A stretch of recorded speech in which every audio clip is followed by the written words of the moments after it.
I'm gonna walk around again tonight. I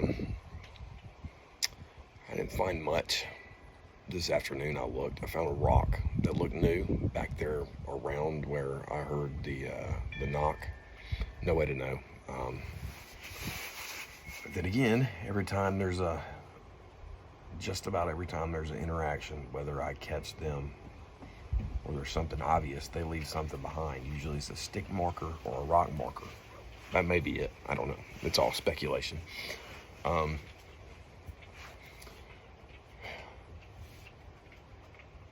think it's real simple. We've had this back and forth for years. A couple months ago, over the period of about a month, they've always thrown rocks and sticks. The night I got the thermal, they were close.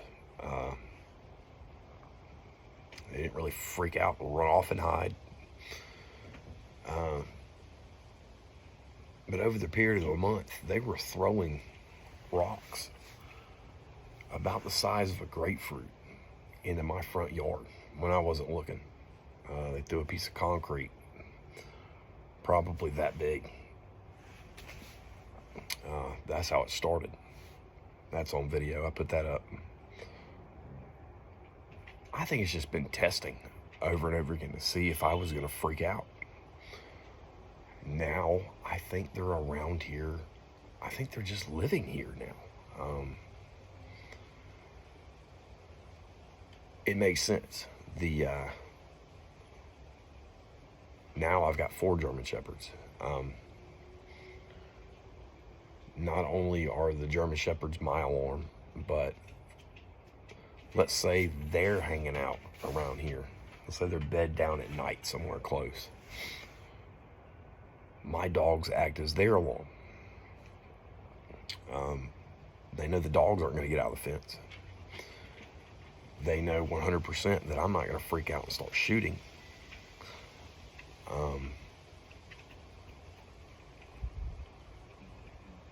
I think they're just comfortable.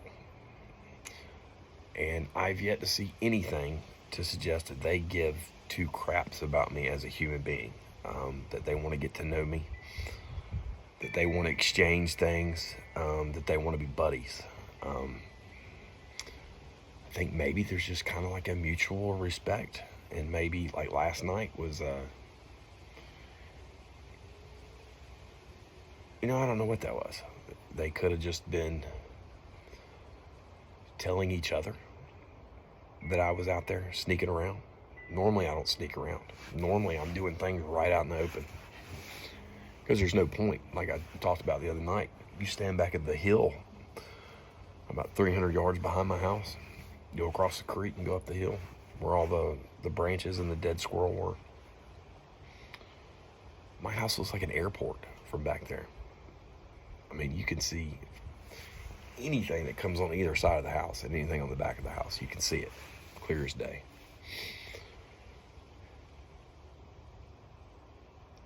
This is simply a matter of survival, I believe, for them.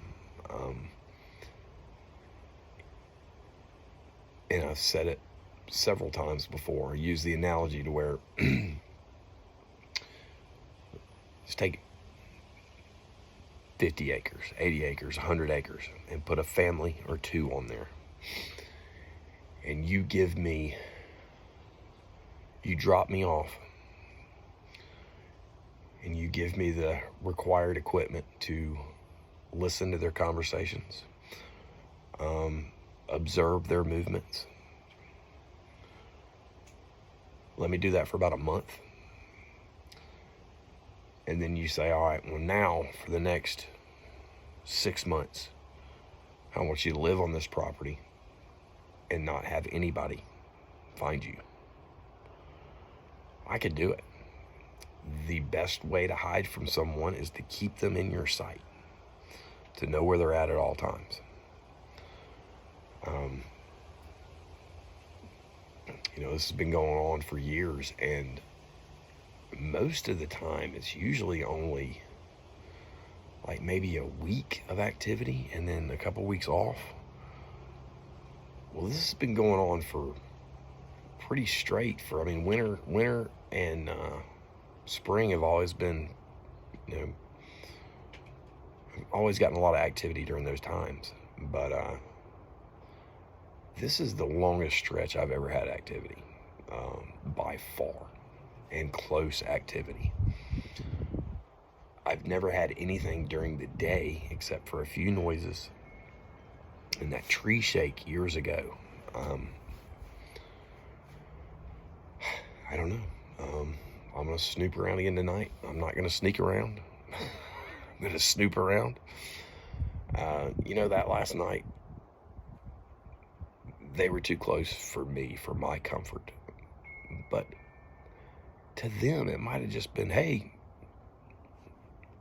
caught the dude out here sneaking around. I'm over here, you know. Or they could have been playing.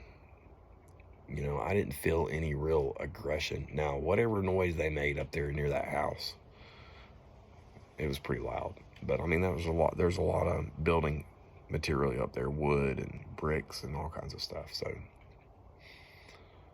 but it probably got within 60, 70 feet of me last night.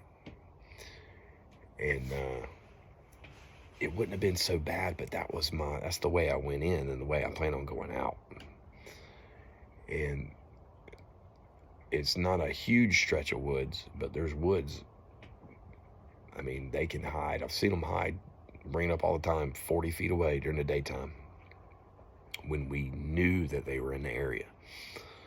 So I know how close these things can get. You give them a little bit of cover. So part of it, you know, they didn't threaten me. They didn't do anything mean. They didn't throw anything that I know of. They just did a wood knot, which I think was pretty cool. The fact that you can hear the steps, the whack, you know. So anyway, I'm gonna walk around tonight, see what happens.